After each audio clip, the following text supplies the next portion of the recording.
셰익스피어가 아주 재미난 글을 썼어요. 이 사람 400년 전 사람이 쓴 것 같은데 보세요. 첫째, 학생으로 계속 남아있어라. 배움을 포기하는 순간 우리는 폭삭 늙기 시작한다.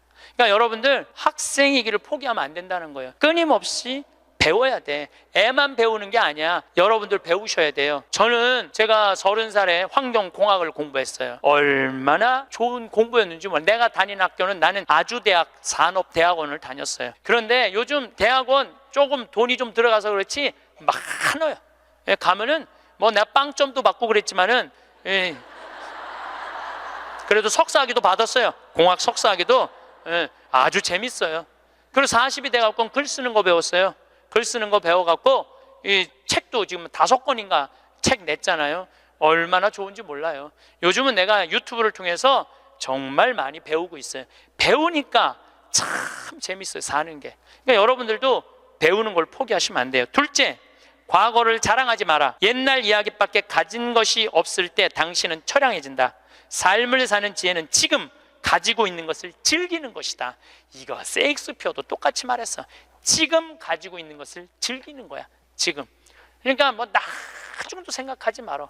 옛날도 생각하지 말어. 지금 오늘을 즐기면 되는 거예요. 있는 돈 갖고 나중에 쓰려고 그냥 쥐고 있지 말고 쓰세요. 내가 쓰라는 건 사치하라는 게 아니에요. 돈도 규모 있고 멋있게 쓸 수 있거든요. 쓰는 법도 나는 배워야 된다고 생각을 해. 세 번째, 젊은 사람과 경쟁하지 마라. 대신 그들의 성장을 인정하고 그들에게 용기를 주고 그들과 함께 즐겨라. 이것도 참 좋은 얘기 같아요. 그래서 나는 우리 여주에 우리 젊은 신부님들 계속 많이 초청하고 있어요. 함께 같이 하자고. 근데 참 젊은 신부들이 같이 있으면 참 좋아요. 저는 우리 생태마을의 부관장 모임을 한 달에 한 번 꼭 해요. 출신 부관장 신부님들, 그 신부들이 싫어할 수도 있지만은 한 달에 한 번 젊은 신부들을 모이면은 내가 모르는 것 너무너무 많이 알려줘요. 그들과 함께 즐길 수 있는 것만 해도 좋은 거죠. 넷째, 부탁받지 않는 충고는 굳이 하려고 마라. 늙은이의 기우와 잔소리로 오해받는다. 이것저것 챙겨나지 말라는 거예요. 우리 어머니가 그런 거 참 잘하는데 챙겨나지 말라는 거예요. 다섯째, 삶의 철학으로 삶을 철학으로 대체하지 말아라. 삶을 살으라는 얘기예요. 로미오가 한 말을 기억하라. 철학이 줄리엣을 만들 수 없다면 그런 철학은 지워버려라. 삶을, 현실을 살으라는 얘기예요. 괜히 개똥 철학하지 말고. 여섯째, 아름다움을 발견하고 즐겨라. 약간의 심미적 추구를 게을리하지 말아라. 그러니까 제가 이번 주 이선이 대전 공연이에요. 서울의 공연을 보니까 없더라고. 근데 우리 평창은 대전이나 서울이나 거리가 똑같아. 그래서 이제 대전으로 가는데 점점 나이를 먹으면 먹을수록 공연도 많이 가요. 저는 여기 이 삼성 여기 뭐 스퀘어인가 여기 공연 많이 와요. 예술의 전당도 많이 와요. 많이 와야 1년에 많이 온다고 그래요. 1년에 2-3번이야. 그 2-3번이라도 공연을 즐길 수 있으면 삶이 굉장히 풍요로워지더라고요. 또 일곱째, 늙어가는 것을 불평하지 마라. 가엾어 보인다. 몇 번 들어주다 당신을 피하기 시작할 것이다. 나 늙은 거 자랑하지 말라는 거예요. 그것도 맞는 얘기 같아요. 늙은 거 누가 뭐 알아주기는 해요. 아무도 안 알아주죠. 나이 먹은 거 자랑 아니야, 내가 보기에는. 그리고 나이를 먹으려면 곱게 먹어야 돼. 나이값을 하고면서 늙어가야지. 나이값도 못하고 나이만 디립다 먹으면 그게 뭐가 자랑이에요. 여덟 번째, 젊은 사람에게 세상을 다 넘겨주지 말아라. 이건 뭐냐면 재산 주지 말라는 거예요. 그들에게 다 주는 순간 천덕꾸러기가 될 것이다. 여러분들 아까 제가 말씀드렸죠. 자식하고 남편한테 다 주지 말고 얼마만 주라고? 반만 주세요. 항상 오늘부터 마음도 반만 주세요. 다 주지 말고. 두 딸에게 배신당한 리어 왕처럼 춥고 배고픈 노년을 보내며 두 딸에게 죽게 될 것이다. 이 리어 왕이라는 이 셰익스피어 이 작품을 읽어보면 굉장히 재밌어요. 딸들한테 자기 왕권을 다 넘겨줘요. 왕권 넘겨준 딸 때문에 이 사람 죽어요.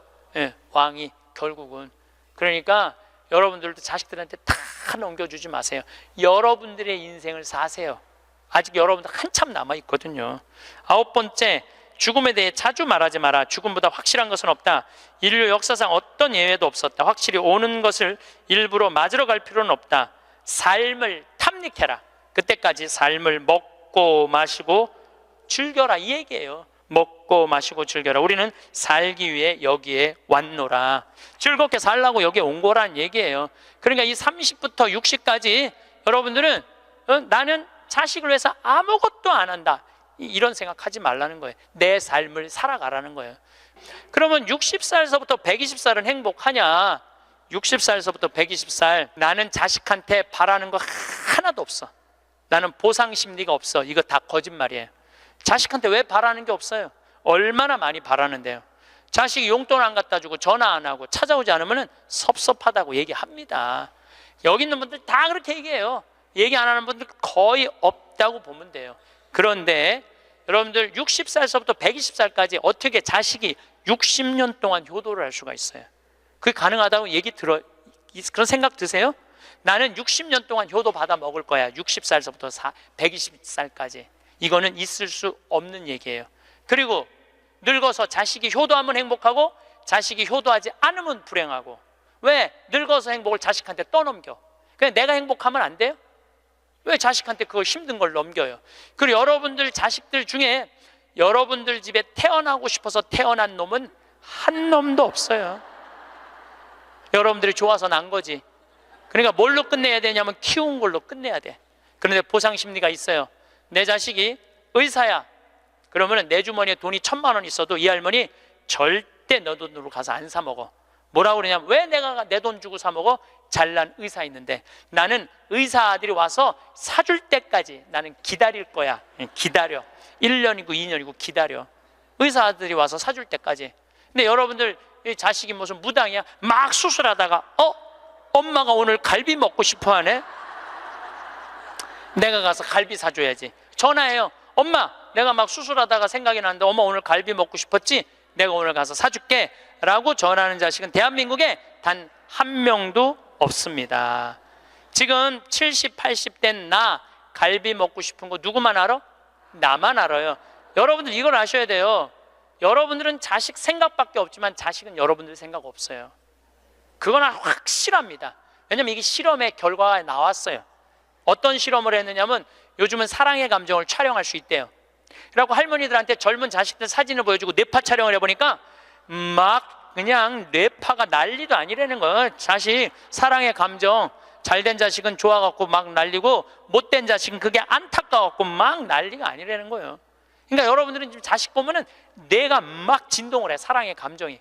그런데 자식한테 늙은 엄마 사진을 보여주고 뇌파 촬영을 해보니까 아무 반응이 안 일어나는데. 내가 이거 KBS에서 봐서, KBS에서 의사들이 실험하는 거를. 그러니까 여러분들은 자식 생각하는 거하고 자식이 여러분들 생각하는 거하고는 이건 차원이 달라요. 차원이. 정말 생각 없어요. 저도 어머니 아버지 86, 84살이에요. 그런데 내가 막 신부됐을 때, 어머니 60이었을 때 어머니가 그랬어요. 늙으면 죽어야 된다고.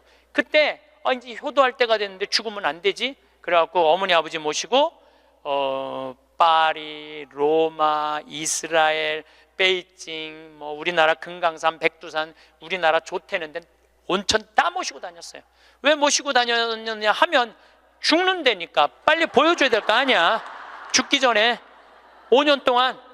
근데 요즘은 어머니가 늙으면 죽어야 돼 그 소리 하면 막 화가 나요.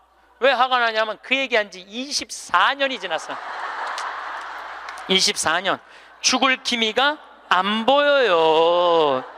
요즘 어떻게 잘 드셔서 그런지 완전히 얼굴이 새색시 같아. 새색시. 얼마나 이쁜지 몰라. 그러니 죽겠어요? 안 죽어요. 그럼 24년을 내가 효도를 할 것 같아요? 5년 하고 끝났어요. 나도 5년 하고. 요즘은 나 강의 막 다니다 보면 한 달 동안 한 번도 생각 안 할 때 있어요.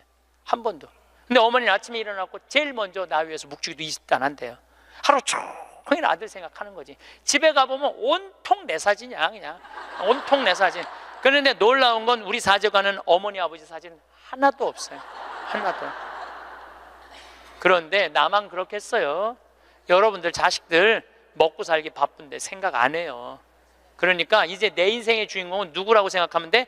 나라고 생각하면 돼. 그러니까 내가 지금 갈비 먹고 싶은 거 누구만 알아? 나만 알아. 그럼 누가 사줘야 돼? 내가 사줘야 돼. 누구 돈으로? 내 돈으로. 무슨 돈으로? 집 잡혀서 사줘야 돼요. 집 잡혀서. 그런데 우리나라 노인이 지금 700만 명이에요. 65세 이상이. 그러면은 부부가 산다고 하면 350만 세대죠. 350만 세대 중에 집 잡혀서 주택연금으로 사는 세대는 3만 5천 세대에 지금. 그럼 100명 중에 1명만 연금으로 사는 거예요. 자, 나 65세 넘었다. 한번 손 들어봐. 65세 넘었다. 왜 손 안 들어? 여기 지금 다 내 눈에 보이는데 이렇게 많어. 자, 손 내리세요. 자, 이 중에 나 정말로 집 잡혀서 연금으로 생활하고 있다면 손 들어보세요. 지금 한 분, 두 분, 그러니까 제 말이 세 분, 네 분, 제 말이 맞아요. 지금 여기 한 1000여 분 있는데 거의 100명 중에 1명만 집을. 그런데 이 집 잡혀서 사는 분과 집 안 잡혀서 자식한테 물려주겠다는 분하고 삶의 질은 또 달라요. 집 잡혀서 한 달에 150만 원에서 200만 원을 받아 사는 사람들은요, 근심 걱정 하나도 없대요. 마음이 그렇게 편안하대요. 그런데 자식들 용돈 받고 집 물려줄 생각으로 용돈 받고 사는 분들은 어떤 달은 자식이 10만 원도 갖다 주고 20만 원도 갖다 주고. 우리나라 평균 용돈이 10만 원이에요. 평균 부모님한테. 그럼 20만 원도 갖다 주고 30만 원도 갖다 줘. 근데 어떤 달은 100만 원도 갖다 줘. 100만 원도 갖다 주면 이 할머니가 그 돈을 못 써요. 왜 못 쓰는 줄 아세요? 다음 달에 얼마를 갖다 줄 줄 알고 이거 홀딱 닦았어. 그냥 계속 불안하게 사는 거야. 계속. 그럼 늘 불만 속에서 사는 거야. 내 인생의 주인공은 난데 남한테 계속 기대고 사는 거예요. 그러시지 마세요. 내 강의를 듣고 정말로 당신 스스로 갈비를 사 먹으러 간 할머니들이 나한테 편지 많이 해요. 또 찾아도 많이 와요. 신부님 말대로 내 돈으로 사 먹어보니까 인생이 바뀌더래요. 어떻게 바뀌느냐 하면 더 이상 자식 기다리지 않게 되더래요. 그리고 더 이상 원망하지 않게 되더래요. 더 이상 섭섭한 거 없더래요. 그냥 내 돈 갖고 내가 사 먹으면 되지. 대신 너는 나한테 재산 끝이야. 이렇게 딱 정리가 되고 나니까 너무 편안하더래요. 그리고 남은 인생은 내가 책임질 수 있겠다라는 자신감이 생기더래요. 그래서 너무 감사하다고. 너무너무 감사하다고. 아니, 그 할머니 중에 내 강의에 딱 맞는 할머니 한 분 오셨어. 여기 여의도에 사는 분인데 개신교 다니는 분이야. 순복음교회 다닌대요. 빌딩이 3개가 있대. 우리 집에 왔는데 하여튼 에쿠스 900인가 리무진인가를 타고 왔는데 어마어마하게 좋은 차를 타고 왔어요. 에쿠스가 아니라 제너시스. 기사를 대갖고 왔어. 근데 그러는 거예요. 신부님, 내가 40에 혼자 돼갖고 아들 셋을 키웠다는 거. 신부님 말대로 의사, 교수, 사장이라는 거예요. 근데 2년 전까지는 내가 너희들 그렇게 키웠는데 왜 나 한번 안 찾아오느냐, 맨날 원망했대요. 근데 어느 날 갑자기 내가 그러더래요. 늙어서 갈비 먹고 싶으면 지 돈으로 사 먹으라고. 왜 자식을 기다리느냐고. 근데 자기 돈으로 사 먹어보니까 더 이상 안 기다려지더래요. 섭섭한 거 없더래요. 그리고 사는 게 너무너무 즐겁더래. 내 자식하고의 이런 관계를 끊고 내 삶을 살다가 보니까 걸리는 게 하나도 없대. 그러니까 여러분들도 그렇게 사셔야 돼요. 언제까지 자식하고 엉겨서 그걸 살 수 있다고 생각하세요? 그냥 내 인생의 주인공은 나야. 내가 알아서 살아야 돼. 이 세상에서 보통 안 먹고 안 마시고 안 놀고 고생한 사람이 70살에 당신 암이라고 그러면은 이분들이 공통적으로 하는 얘기가 있어요. 나는 억울해서 못 죽는다고. 공통적으로 하는 얘기가 그 얘기예요. 평생 고생만 하고 살았는데 나는 억울해서 못 죽는다고. 나는 호강해야 된다고. 이때부터 산삼을 캐와라, 좋은 의사를 대라, 다 소용없는 짓이에요. 그러니까 암 걸리기 전에, 당신 죽는다는 얘기하기 전에 이 삶을 만끽하고 삶의 기쁨 속에서 사실 필요가 있다는 겁니다. 그럼 우리나라 1살서부터 30살 행복하냐? 30살서부터 60살 행복하냐? 60살서부터 120살 행복하냐 이거예요. 제 얘기는 제가 왜 120살이라고 말씀드리느냐 하면 20년 전에 제가 강의할 때 앞으로 100세 시대 올 겁니다 라고 말씀드렸을 때 많은 할머니들이 이렇게 말했어요. 신부님, 끔찍한 소리 하지 마세요. 무슨 100살을 살아요? 그런데 요즘 텔레비전에 100세 안보장, 100세 연금보장 나와요, 안 나와요? 나오죠? 이런 거 나올 줄 꿈에도 몰랐을 거예요. 그럼 앞으로 20년 후에 텔레비전에서 100세 안보장, 100세 연금보장 나올까요? 20년 후에는 120세 안보장, 120세 연금보장 나오게 돼 있어요. 그렇다면 지금 60대신 분들은 앞으로 몇 년을 더 살아야 되느냐면은 60년을 더 살아야 돼요. 60년을. 아까 첫 시간에 제가 이런 말씀 드렸어요. 남편하고 자식들을 위해서 전부 바치지 말라고. 얼마만 바치라고? 반만 바치라고.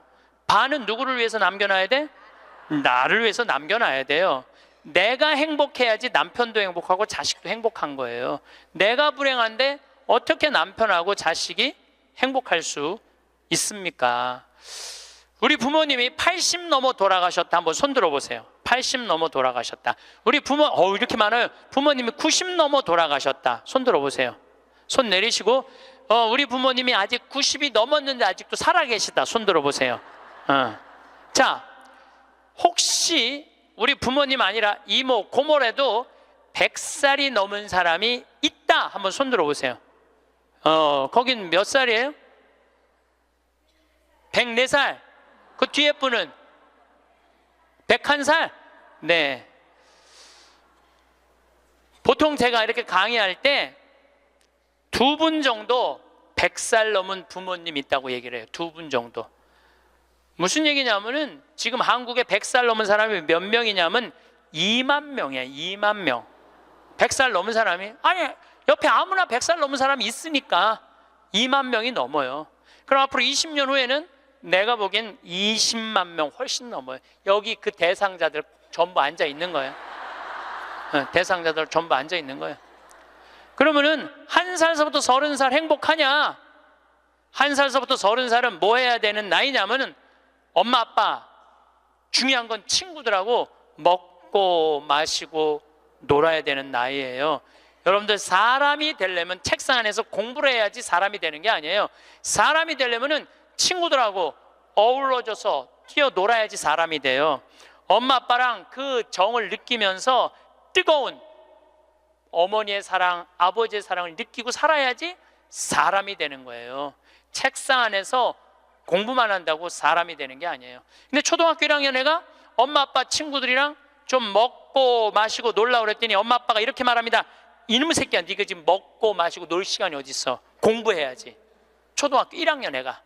제가 한동안 영어학원을 다녔어요. 잠비아 이제 가느냐고. 영어학원 이제 지하에다 주차를 해놓고 1층에 애들이 타요. 애들이 타면 초등학교 애들이 타는 거죠. 영어학원 온다고 타는데 요만한 애가 가방을 2개를 메요. 앞에 하나, 뒤에 하나. 내가 물어봐요. 너 몇 학년이냐? 초등학교 1학년요. 그래요. 이거 가방을 왜 2개냐? 이거 학교 가방, 이거 학원 가방. 딱 그래 애들이. 또 요즘 애들 중에 내가 너무 놀란 애들이 있어. 들어올 때 보면은 가방 안 메고 와요. 여행용 캐리어를 끌고 들어와. 여행용 캐리어를. 네, 캐리어를 끌고 다니는 애도 있어요. 보면은. 그러니까 초등학교 애가 학원을 13개까지 다니는 애를 봤어요. 얘는 엄마 아빠 친구들이랑 먹고 마시고 놀 시간이 없는 애예요. 중학교 올라가면은 자율학습 해야지, 보충학습 해야지, 학원 다녀야지. 엄마 아빠랑 먹고 마시고 놀 시간이 어디 있어?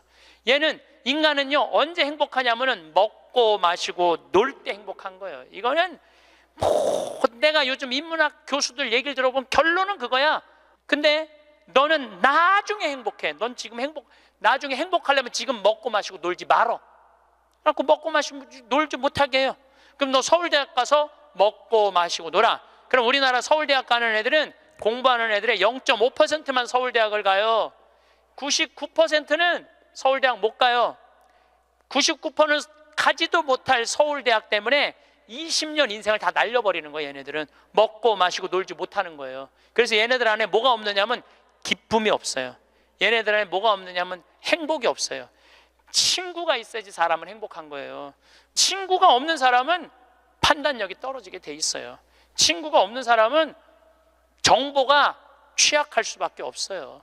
그 부모로부터 받은 후광 외에는 아무것도 없었던 거예요. 그러니까 제일 중요한 거는 먹고 마시고 노는 거예요. 그럼 얘가 30년 동안 30살 이후부터 너 행복해야 돼. 그 30살부터 얘가 삼성에 취직해갖고 행복할 수 있다고 생각하세요? 우리말에 이런 말이 있어요. 먹어본 놈이 먹고 놀아본 놈이 논다고. 먹고 마시고 노는 것도 아무나 먹고 마시고 노는 게 아니에요. 먹고 마시고 놀 줄 모르면은 얘는 나중에도 행복할 수가 없어요. 나는 직원들한테도 나중에 잘 안 해줘요. 언제 잘해줘? 지금 잘해줘. 지금 잘해주려면 지금 잘해줘. 예.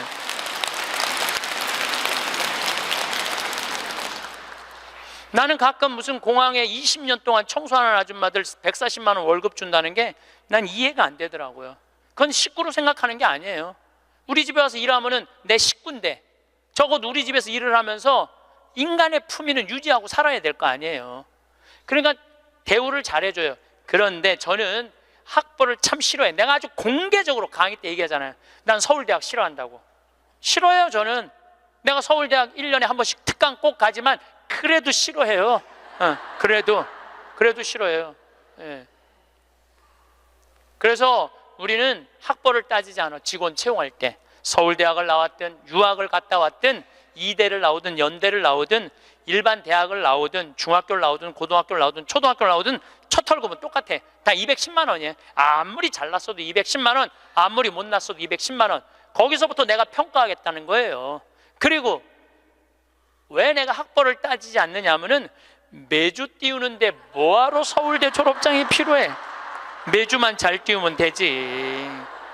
그렇지 않아요? 아니 매주가 서울대생만 보면 나 잘 떠야 되겠다 이래요? 나는 행복한 사람이 매주도 잘 띄우더라고 보니까. 이번에 우리 생태마을에서 깻잎을 4.5톤을 땄어요. 깻잎 장아찌 하려고 4.5톤 어마어마하게 땄어요. 그런데 깻잎 따는데 뭐하러 그놈의 2대 졸업장이 필요해? 우리는 깻잎 따는데 2대 졸업장 필요 없어. 뭐만 잘하면 돼? 깻잎만 잘 따면 돼. 깻잎만. 그런데 우리 생태마을에 이렇게 대우가 좋고 나는 나름대로 어제도 제가 새벽에 부모님하고 좀 어디를 좀 갈 일이 있어갖고 새벽 4시에 집을 나오는데 별이 이게 여러분들하고 같이 나누고 싶어. 근데 새벽 4시에 평창에 있어야 돼. 그 시간에 얼마나 영롱하고 아름다운지 참 좋아요. 너무너무 행복한 곳이에요 우리 생태마을. 그런데 우리 생태마을에 누가 남아서 일을 하느냐 가만히 봤더니 이제까지 200명도 더 왔다 가고 이력서도 이렇게 쌓여 있어요. 취직하겠다고. 근데 결국은 어떤 사람이 남아있느냐 하면은 부모님하고 친구들하고 어렸을 때 먹고 마시고 논 애들이 남아서 일하더라고요. 간혹 저한테 신부님 우리 애가 우울증이에요. 우리 애가 왕따 당했어요. 우리 애가 컴퓨터 중독이에요. 우리 애가 알코올 중독이에요. 신부님 사람 하나 살리는 셈 치고 우리 애 좀 받아주세요. 내가 또 마음이 약하니까 받아줘요.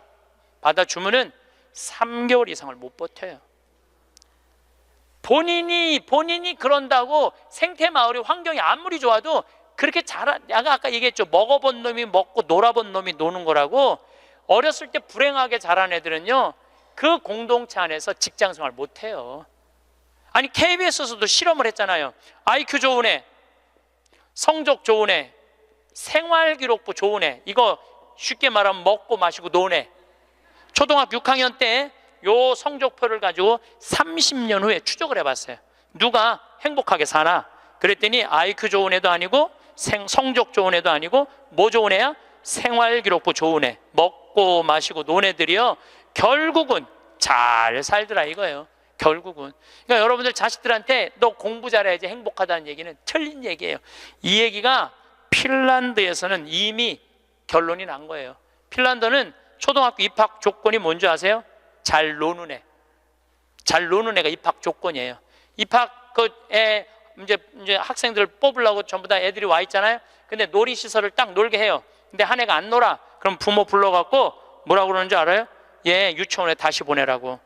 왜 우리 애가 유치원에 가? 얘는 지금 노는 법을 모른다고.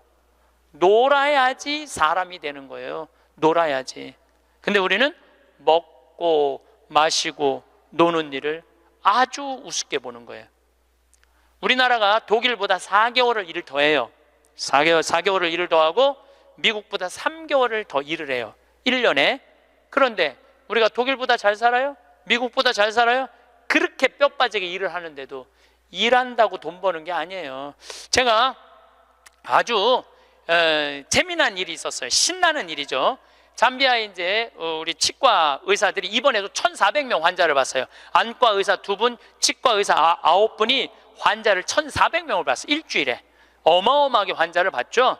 근데 이제 그 의사 4년째 나 따라다니는 의사가 나 가기 전에는 맨날 신부님 나 비행기에서 떨어져서 죽었으면 좋겠어요. 차가 와서 쳐서 죽었으면 좋겠어. 그랬던 의사예요.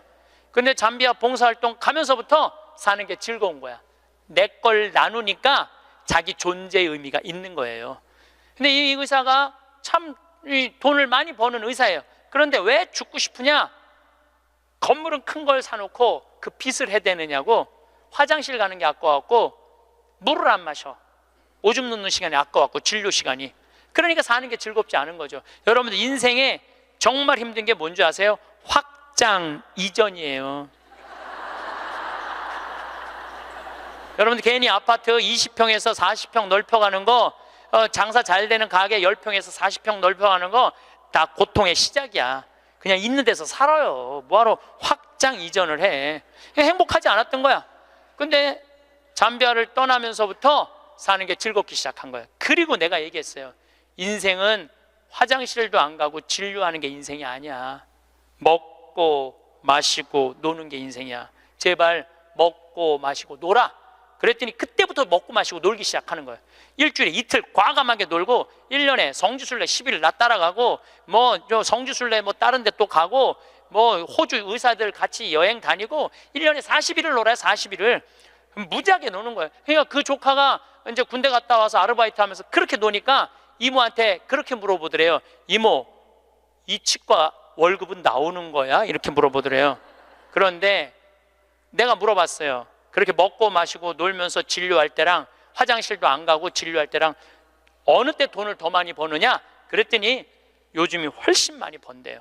그리고 세무서에서 연락 왔대요. 돈이 너무 많이 벌려갖고 세무조사 나올 테니까 직원들하고 또 어디 놀러 가라고. 그래서 이제 다음 달에 어디 정동진인가 직원들 데리고 놀러 간대요. 여러분들 집에서 청승 떨고 아무것도 안 마시고 지립대 일만 한다고 돈이 벌려지는 게 아니에요. 먹고 마시고 놀 때 돈도 많이 벌리는 거예요. 우리 생태마을 요즘 다 망한다고 그러잖아요. 우리 생태마을은 작년에 매출액이 45억이었는데 올해 50억이야. 50억. 얼마나 뭐 청국장 가루 깻잎 많이 팔리는지 몰라요. 하루에 2천만 원씩 팔려. 하루에 2천만 원씩. 요즘 내가 사장인데 내가 사장이 뭐 할 것 같아? 맨날 먹고 마시고 노는 거야. 맨날 먹고 마시고 노는 거야. 직원들 줄 거 다 주고 아끼지 않아요. 줄 거 다 주고. 그리고 이제 하도 이제 우리 신자가 아니라 비신자들이 물건을 많이 사니까 이제 사업자 등록을 해서 세금도 내요. 제가 세금을 내는데 1년에 2억 정도 세금이 나가요. 많이 나가요, 세금이. 그럼 우리 국장이 신부님 세금이 너무 많이 나가는데 현금은 신고하지 않아도 된다는 거예요. 그런 게 어디 있어? 현금도 다 신고해. 현금도 다 한 푼도 빼지 말고 다 야, 내가 신부로 사는데 왜 머리 복잡하게 살아? 그냥 있는 대로 보고하고 다 살아. 내가 세금 2억 내면은 국가가 그거 갖고 어려운 사람 도와주고 나라 돌아가는 거지. 그걸 그냥 이렇게 감추고 저렇게 감추다가 내가 가끔 우리 이제 세금 다 내요. 그래서 세금이 부담스럽더라고요. 다 한 달에 거의 2천만 원씩 세금이 나가니까. 그런데 텔레비전을 보면은 그 세금 떼어먹는다고 탈세한다고 대기업 총수들이 막 마스크 쓰고 막 휠체어 막 타고 막 침대에 누워서 막 들어왔다 나갔다 하는 거 보면서 내가 텔레비 보면서 한마디 해요. 내가 뭐라고 그러냐면 내고 살지. 아유, 내가 이렇게 말해요. 내고 살면 되지. 뭘 그렇게 돈이 많은데 그걸 그냥 돈을 아낀다고 나라 돈 빼먹어가면서 어려운 사람 나눠주는 거 빼먹어가면서 세금 내는 것도 내가 보기엔 자선이에요. 세금 내는 것도 국가가 잘 집행해야 되겠지만은 뭐 K 뭐 미르 이건 악다군이에요. 그 돈 없는 기업들한테 그 돈 뺏어가는 건 그건 악다군이 아니에요. 그 돈 갖고 직원들한테 저기 막 보너스나 주고 여행이나 보내주지. 그럼 대한민국이 밝을 텐데. 요즘 국회가 참 많이 싸우죠. 지치지도 않고 싸워. 내가 보기엔 야 어떻게 뭐 김정은이 지치지도 않고 핵 실험하듯이 우리나라 국회의원들도 지치지도 않고 싸워. 그런데 여소야대가 돼갖고 협치한다고? 그것도 말도 안 되는 소리예요. 우리나라 국회의원들이 안 싸우는 날은 언제 안 싸우느냐면 초등학교 교육제도가 바뀌는 거예요. 초등학교 교육제도가 노는 걸로 바뀌는 거. 여러분들 우리는 자녀들한테 행복을 가르쳐야 돼. 자녀들한테. 근데 우리는 공부를 가르치고 있어. 애들한테 이 세상에 와갖고 행복한 걸 가르쳐야 되는데 공부를 가르치고 있어요. 이거 좀 생각해봐야 될 문제예요. 나는 자식들한테 행복을 가르쳤나 공부를 가르쳤나? 한번 생각해봐요. 뭘 가르쳤어요? 공부 가르치지 않았어요? 행복을 가르쳐야죠. 왜 공부를 가르쳐요? 2006년에 우리나라가 1년에 10만 명씩 조기 유학을 보냈어요. 2006년에 그때 조기 유학 분부로서요. 얘네들이 딱 10년 지났어요. 결론이 나와 있어요. 지금 조기 유학 다 실패했어요. 90%가 다 실패했어요. 그러면은 초등학교 4학년, 5학년 애가 조기 유학을 떠나. 그러면 미국에 가면은요 여권 심사대에서 막 영어로 막 물어봐요. 너 여기 왜 왔냐? 며칠 머무를 거냐? 뭐 때문에 왔느냐? 막 물어봐요. 그것도 한국말로 물어봐요? 영어로 물어봐요. 그럼 초등학교 4학년 애가 당황스러울 것 같아? 안 당황스러울 것 같아요? 당황스럽죠. 그리고 미국에 딱 가갖고 수업을 하면은요 아무리 한국에서 영어 공부 열심히 잘해도 못 알아들어요. 얼마 동안? 1년 동안 못 알아들어. 걔가 무슨 죄를 졌다고 1년 동안 말도 못 알아듣는 데서 고생을 해야 돼? 그리고 여러분들 인종차별 여러분들은 잘 모르지만은 저는 정말로 외국을 많이 다니면서 확실하게 인종차별 느껴요. 신부인 난데도 아주 농담하는 애들 많아요. 너 뭐하러 혼자 사느냐? 막 하느님이 네 뭐 애인이냐? 막 이래가면서 웃기지도 않게 인종차별해요. 걔네들이. 그럼 초등학교 4학년 애가 그 인종차별을 다 겪는 거야. 그러면 한국에서 걔한테 유학 한번 보내려고 그러면 9.11 테러 이후부터 미국은 외국인을 공립학교에 받아들이지 않아요. 다 어디에 들어가야 되냐면 사립학교에 가야 돼. 사립학교는 중학교, 고등학교 1년에 4천만 원, 5천만 원이에요. 등록금이. 1년에요. 1년에 4천만 원, 5천만 원이에요. 3년에 5천만 원이 아니고 기숙사비 3천만 원이에요. 방학이 4번인데 거기 못 있어요. 부모 없으면은 한국에 들어왔다 나갔다 해야 돼. 그러면 얘는 혼자 간 애는 계속 들어왔다 나갔다 해야 돼요. 그럼 비행기 값 1,000만 원이야. 그럼 1억이 나가야 돼요. 유학 보내면은. 그럼 우리나라 대기업 연봉 1억이거든요. 1억이면은요 아버지는 아무것도 안 쓰고 얘한테 다 보내야 돼. 아버지는 아무것도 안, 아버지도 먹고 마시고 놀아야 되는 사람인데 그걸 못 하는 거예요. 그러니까 그냥 자식하고 마누라 보내면은요 더 아무것도 못 해.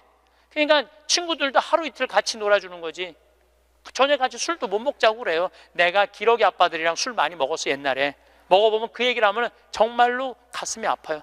그러면은 하루 이틀 그러다가 이제 혼자 술집에 가는 거야. 혼자 술집에 뭐 장미 뭐 이런 데 가면은 그 아가씨가 아유 사장님 외로워 보여 이렇게 말하면은 내 마음을 알아주는 여자는 이 여자밖에 없구나. 그래서 뭐해? 사랑에 빠지는 거예요. 그걸 남들은 바람 핀다고 그러지. 그래서 바람 피는 거예요. 혼자 외로우니까. 인간은 어쩔 수가 없거든요. 그 시간에 집에 들어가고 아이하고 아내하고 해주는 거 맛있게 먹고 마시고 놀았으면 그 사람 바람 안 폈을 거예요. 대기업의 부장 정도 올라갈 사람이면 열심히 산 사람이니까. 그렇죠? 그러면은 애는 학교 가갖고 언어 안 돼, 인종차별 당해. 엄마는 또 미국 가갖고 애 학교 가면은 심심하잖아요. 거기서 또 놀고 있는 또 멀쩡하게 생긴 남자하고 또 외로우시겠어요 사모님. 그러면 거기서 또 이제 또 바람 피고 아빠는 한국에서 바람 피고 엄마는 미국 가서 바람 피고 애는 인종차별 언어에 갖고 정신 우울증에 걸리고 그런 일이 벌어진다니까요. 한두 집이 아니라니까요. 뭐를 위해서 애를 유학을 보낸 거예요? 뭐를 위해서? 다 집안 풍비박산 만들어 놓고. 그러니까 애한테 공부를 가르치면 안 된다니까요. 행복을 가르쳐야 돼요. 우리가 뭐를 해서 행복한지. 그래서 10년 동안 간 애들 중에 정말로 한국에도 아니고 미국에도 아닌 애들 많아요. 이건 아무것도 아니야. 대학 졸업하고 유학을 가면요, 얘 심지라도 있어요. 대학 졸업해서 유학 가는 애들. 근데 초등학교 중학교 때 가는 애들은 심지도 없는 애들이야. 내가 한국인지 미국인지 구분도 안 되는 애들이야. 그래갖고 적응 안 되면은 중학교에 가면은 유학 온 한국 애들, 말 안 통하는, 영어 안 되는 애들끼리 모여요. 모여서 노래방 가고 한국 드라마 보고 술 먹고 담배 피고, 정말로 이 아이의 출세를 위해서, 이 아이의 미래를 위해서 유학을 보냈는데 아버지도 바람피고 엄마도 바람피고, 이런 집이 한두 집이 아니라니까요. 너무너무 많은 거예요. 이런 집이 성공하는 비율은 10%밖에 안 된대요. 10%밖에. 그러니까 90%는 다 망가지는 거야. 그래갖고 이제 한국에 돌아오면은 집안이 완전히 망가진 거야. 애는 집에서 나가지도 않고, 왜냐하면 유학이라는 건 갔다 왔는데 대학을 졸업한 것도 아니고 한국에서 취직되는 것도 아니고, 그러니까 아무것도 못하는 거야. 그래서 나한테 와서 신부님, 얘 좀 고쳐달라는 거야. 자기가 10년 동안 망가뜨려 놓고 나한테 1시간 만에 고쳐달라는 거야. 내 안수하면 손에서 아무것도 안 나오는데 뭘로 고쳐 내가. 그런데 이제는 1년에 10만 명씩 가던 게 이제 3만 명밖에 안 가요. 왜? 실패한 게 결론이 났으니까. 나는 그러지 말자는 거예요. 그 1년에 1억씩 유학비 보낼 돈이 있으면 그 돈 갖고 한국에서 엄마 아빠 자식이랑 행복하게 먹고 마시고 놀으라는 거예요. 그럼 이 집은 깨지지도 않고 애는 아주 건강하게 자랄 거예요. 우리가 아주 중요한 거를 놓치고 있는 거예요. 별거 없어. 인생이 뭐 그렇게 복잡해? 그리고 여러분들 출세, 그것도 해봐야. 난 텔레비전 보면서 출세하는 거 한낱도 안 부러워요. 뭐 민정수석 무슨 수석들, 지금 그게 사람 사는 거예요? 저런 모습이? 차라리 그 자리에 안 가면은 거짓말도 안 할 거 아니에요. 그 자리에 가면 어쩔 수 없이 거짓말하고. 어떻게 보면 여러분들이 훨씬 행복한 분들이에요. 여러분들은 거짓말 일이 뭐가 있어? 누가 돈을 갖다 줘야지 안 받았다고 그러지. 누가 돈을 갖다 줘야지 안 받았다고 그러지. 참. 자, 그렇다면은 30살에서부터 60살은 행복하냐, 대한민국에? 자, 이 30살에서부터 60살은 저는 인생의 황금기라고 생각해요. 여러분들, 여행은 가슴이 떨릴 때 가야지 다리가 떨릴 때 가면 안 된다니까요. 근데 이때 가야 될 때야. 가야 될 때야. 그런데 자식 공부시킨다고, 자식 출세시킨다고 나는 안 먹고 안 마시고 안 놀아. 30년 동안 그랬어. 그럼 이 사람은 30년 동안 껍데기 인생을 산 거예요. 자기 인생 산 거 아니에요. 자식만을 위해서 살았다고.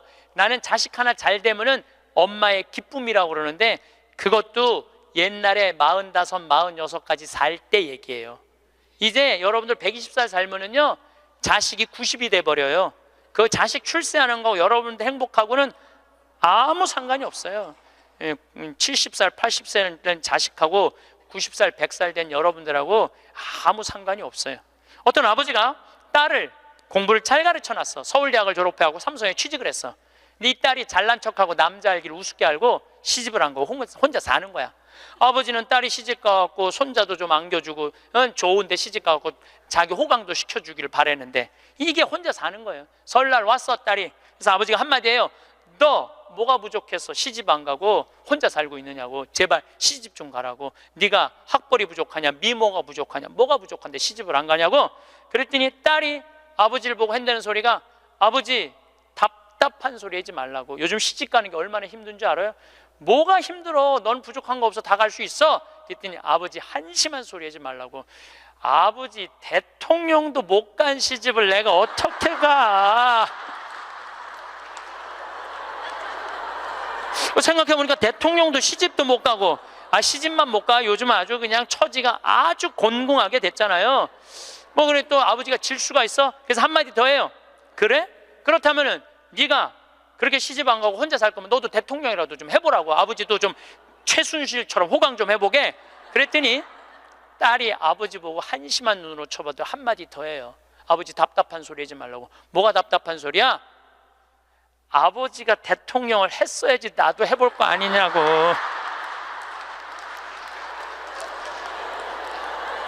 여러분들, 자식을 대통령 만들고 싶으면요, 여러분들이 먼저 대통령이 돼야 돼요. 자식을 출세시키고 싶으면 여러분들이 먼저 출세해야 돼요. 자식을 철들게 키우고 싶으면 누가 먼저 철이 들어야 돼? 여러분들이 먼저 철이 들어야 돼. 그런데 여러분들이 30살에서부터 60살까지 자식 출세만 바란다고 빈 껍데기로 30년을 살았어. 근데 여러분들이 철이 들 것 같아요?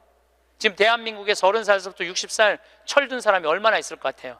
그래서 유학 보내고 자기는 한국에서 바람피고 아내는 미국 가서 바람피고 애는 정신병이 들어요? 철이 안 들은 거예요. 삶의 의미가 뭔지 모르고 살고 있는 거예요. 진정한 삶의 기쁨이, 진정한 삶의 행복이 뭔지 모르고 사는 거예요. 정말로 자식을 행복하게 키우고 싶어? 여러분들이 행복해야 돼요. 마지막, 돌아갈 곳이 어딘지 분명히 알고 있는 사람. 돌아갈 곳이 어딘지 알아 그 길을 닦으며 사는 사람. 먼 여정에도 가지고 갈 것이라고는 남에게 베푼 것뿐인 사람. 가지고 갈 것이 하나도 없이 살아온 흔적조차 남기지 않는 사람. 살아서는 조롱과 부끄러움에 비틀거리지 않는 날이 하루도 없었나니. 영광이 성부와 성자와 성령께, 성부와 성자와 성령의 이름으로 아멘. 감사합니다. 우리는 살아가면서 수많은 역할을 맡습니다. 부모로서 자식을 키우고, 배우자로서 가정을 돌보며 사회의 한 구성원으로서 맡은 바 책임을 다해왔습니다. 그런데 문득 거울을 들여다보면 이런 생각이 듭니다. 나는 과연 누구인가? 이 모든 역할들 속에서 진짜 나는 어디에 있는 걸까? 이러한 물음이 떠오르는 것은 지극히 자연스러운 일입니다. 지금까지 다른 사람들을 위해 최선을 다해 살아온 여러분이기에 더욱 그럴 것입니다. 하지만 이제는 조금 다른 관점에서 삶을 바라볼 때가 되었습니다. 바로 여러분 각자가 자신의 인생이라는 무대에서 당당한 주인공이라는 사실을 인정하는 것입니다. 다른 누군가의 조연이 아닌 여러분 자신이 만들어가는 이야기의 중심에 서야 합니다. 가족을 향한 사랑과 나를 향한 사랑 사이에서 가족을 사랑하는 마음은 너무나 소중합니다. 자식들이 잘 되기를 바라고 그들의 행복을 위해 무엇이든 해주고 싶은 부모의 마음은 세상에서 가장 아름다운 감정 중 하나입니다. 하지만 때로는 이런 사랑이 자신을 완전히 지워버리는 방식으로 표현될 때가 있습니다. 모든 것을 자식들에게 물려주고 자신은 뒷전으로 밀려나는 삶을 사는 분들이 있습니다. 자식들이 좋은 집에서 살기를 바라며 자신은 작은 방 한 칸에서 만족하려 하고 자식들은 좋은 음식을 먹이려 하면서 자신은 늘 검소한 식사로 채웁니다. 이런 희생정신은 분명 존경받을 만한 일입니다. 그런데 잠시 생각해보면 이런 방식의 사랑이 정말 가족들에게도 좋은 일일까요? 부모가 행복하지 않은데 자식이 진정으로 행복할 수 있을까요? 나무가 건강해야 열매도 건강한 것처럼 여러분이 행복해야 가족들도 그 행복한 에너지를 받을 수 있습니다. 진정한 사랑은 자신을 완전히 희생하는 것이 아니라 자신도 소중히 여기면서 상대방도 사랑하는 것입니다. 여러분이 건강하고 행복해야 가족들에게도 더 좋은 영향을 줄 수 있습니다. 억지로 참고 견디며 자신을 희생하는 모습보다는 당당하고 행복한 모습을 보여주는 것이 가족들에게도 더 큰 선물이 될 수 있습니다. 자식들을 사랑하되 그들의 인생과 여러분의 인생을 동일시하지 마세요. 자식들이 성공하면 덩달아 기뻐하고 자식들이 실패하면 함께 절망하는 것은 건강한 관계가 아닙니다. 자식들은 자식들대로 자신의 인생을 살아가야 하고 여러분은 여러분대로 자신의 삶을 충실히 살아가야 합니다. 많은 분들이 행복을 마치 산 꼭대기에 꽂힌 깃발처럼 생각합니다. 힘든 등반을 끝까지 맞춰야만 손에 넣을 수 있는 그런 것으로 여기는 것입니다. 그래서 지금은 힘들어도 참고 견디면 언젠가는 행복해질 거야 라고 생각하며 현재의 즐거움을 모두 미래로 미뤄둡니다. 하지만 행복은 그런 것이 아닙니다. 행복은 목표가 아니라 과정이고 결과가 아니라 방법입니다. 마치 자전거 타기나 수영과 같은 기술에 가깝습니다. 한 번 배우면 언제든지 사용할 수 있는 능력 말입니다. 맛있는 음식을 먹을 때 느끼는 만족감 좋은 사람들과 함께 웃으며 대화할 때의 즐거움, 아름다운 꽃을 보며 느끼는 감동, 이런 소소한 순간들 속에 행복이 숨어 있습니다. 이것들은 모두 지금 여기에서 누릴 수 있는 것들입니다. 미래를 기다릴 필요가 없습니다. 어린아이들을 보세요. 그들은 놀이의 천재입니다. 별것 아닌 것에도 금세 재미를 찾고 웃음을 터뜨립니다. 이것이 바로 행복을 누리는 기술입니다. 우리도 이런 기술을 다시 배워야 합니다. 거창한 무언가를 이루어야만 행복한 것이 아니라 일상의 작은 순간들에서 기쁨을 찾는 방법을 익혀야 합니다. 오늘 창밖으로 보이는 하늘이 유독 파랗다면 그것만으로도 충분히 기분 좋은 하루의 시작이 될 수 있습니다. 좋아하는 음악을 들으며 느끼는 설렘, 따뜻한 차 한 잔을 마시며 느끼는 여유, 이런 것들이 모두 행복입니다. 행복을 미래로 미루지 마세요. 지금 이 순간에도 여러분 주변에는 수많은 행복의 씨앗들이 흩어져 있습니다. 다만 그것들을 알아보는 눈과 마음을 갖추어야 할 뿐입니다. 이것이 바로 행복이라는 기술을 배우는 첫걸음입니다. 자유란 무엇일까요? 많은 사람들이 자유를 구속으로부터의 해방 정도로 생각합니다. 하지만 진정한 자유는 그보다 훨씬 깊은 의미를 가집니다. 진정한 자유는 스스로의 삶을 온전히 책임질 때 비로소 얻을 수 있는 것입니다. 다른 사람에게 의존하는 삶은 편해 보일 수 있습니다. 누군가가 모든 것을 결정해주고 모든 것을 해결해준다면 편하긴 하겠죠. 하지만 그 순간 여러분의 기분과 행복도 그 사람의 손에 맡겨지게 됩니다. 그 사람이 기분이 좋으면 여러분도 좋고 그 사람이 기분이 나쁘면 여러분도 덩달아 불안해집니다. 반대로 스스로 모든 것을 책임지는 삶을 선택한다면 어떨까요? 물론 책임이 따르는 만큼 부담도 있을 것입니다. 하지만 그와 동시에 얻게 되는 것이 있습니다. 바로 진정한 마음의 평화와 자유입니다. 여러분이 직접 번 돈으로 여러분이 먹고 싶은 음식을 사 먹는다면 그것은 당당한 일입니다. 누구에게 미안해할 이유도 없고 눈치를 볼 필요도 없습니다. 여러분이 직접 선택한 집에서 여러분이 좋아하는 방식으로 생활한다면 그 또한 자유로운 일입니다. 이런 삶을 살 때 우리는 비로소 누구를 원망하거나 탓할 필요가 없어집니다. 모든 선택이 내 선택이고 모든 결과가 내 책임이기 때문입니다. 이것이야말로 진정한 정신적 자유입니다. 물론 완전히 독립적인 삶을 살기란 쉽지 않습니다. 우리는 모두 관계 속에서 살아가는 존재이고 서로 도움을 주고받으며 살아갑니다. 하지만 중요한 것은 마음가짐입니다. 다른 사람의 도움을 받더라도 그것을 당연하게 여기지 않고 감사한 마음으로 받아들이는 것, 그리고 언제든 스스로 설 수 있는 준비를 하고 있는 것이 중요합니다. 자신의 감정을 다른 사람의 행동에 의존시키지 마세요. 누군가가 친절하게 대해줘야만 기분이 좋고 누군가가 무시하면 기분이 나빠지는 삶은 자유롭지 못한 삶입니다. 다른 사람이 어떻게 행동하든 여러분의 마음의 평정을 유지할 수 있을 때 비로소 진정한 자유를 얻게 됩니다.